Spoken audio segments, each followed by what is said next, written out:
Port of Spain, Trinidad, November 1989.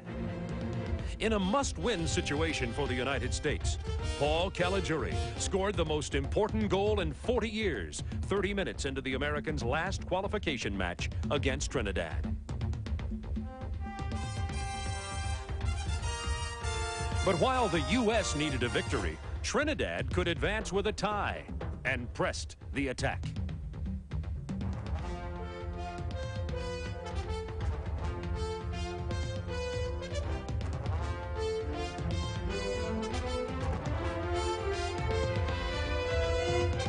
Goalkeeper Tony Meola captured his 4th straight shutout, and America booked passage to Italy.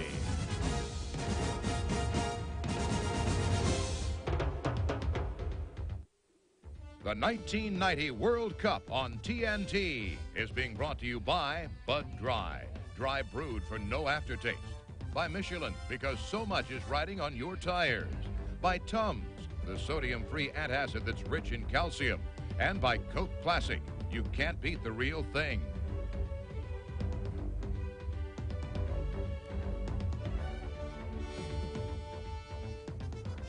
They have played 45 minutes in Florence in the U.S., looking for its first win, locked up in a scoreless deadlock with Austria. I'm Ernie Johnson in our TNT World Cup studio in Atlanta. Let's take a look at the first half highlights in this one. It's a round 1 Group A finale. Neither team with a point so far in the first round. The best U.S. chance in this one came in the 3rd minute on the free kick from John Hartz.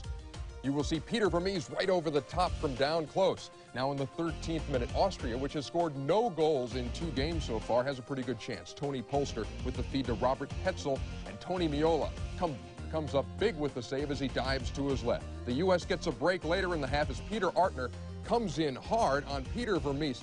Really a nasty play there, because if he comes in straight on with those spikes, you're talking a broken leg there, a red card very much in order for Peter Artner, and the U.S. will play with a man advantage the rest of the way. They are scoreless at the half. Also at the half, a goal by Schilacci has given Italy a 1-0 win lead over Czechoslovakia. Check that. The winner of that one wins Group A.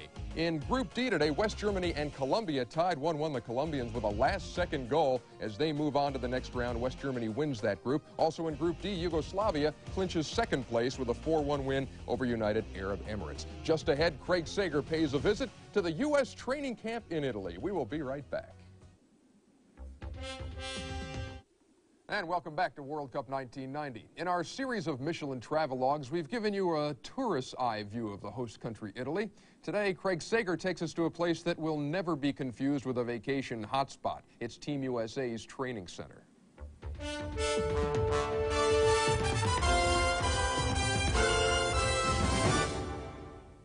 Welcome, a friendly greeting to one in a faraway land, Torinia, where soccer, exemplary of the Italian town, is played not only in the streets, but in this resort site along the shores of the Mediterranean, the national pastime is also played on the beach.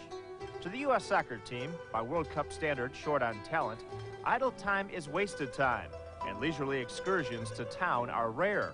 More familiar sights are Italian guards stationed at the U.S. training center, who keep the players in and the visitors out.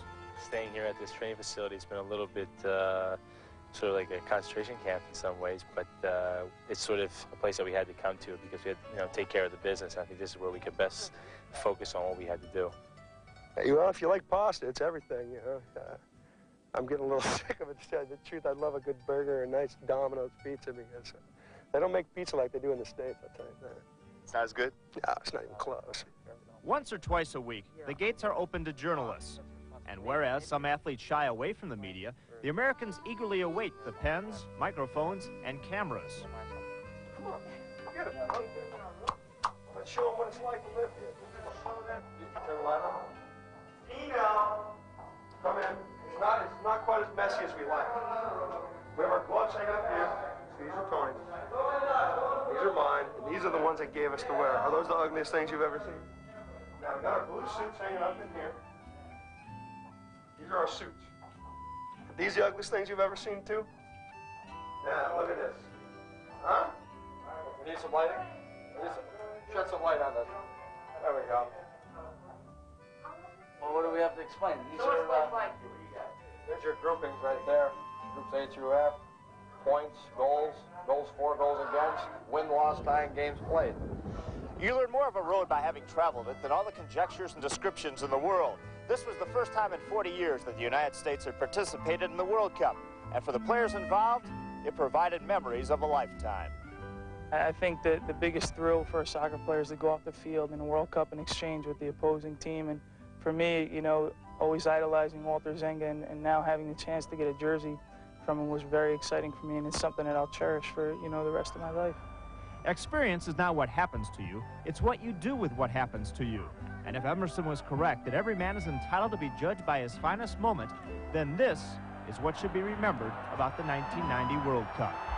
Greg Sager, TNT, Tirrenia, Italy.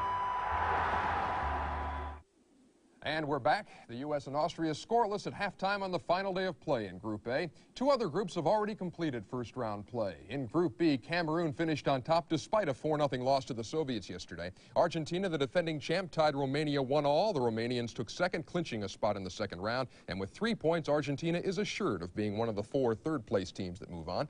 Group D wrapped up today. West Germany and Colombia tied 1-1. West Germany wins the group. Colombia advances as a third-place team. Yugoslavia clinched second in Group D with a 4-1 win over United Arab Emirates. Just ahead, the second half of Austria and the U.S. It's the World Cup Live on TNT.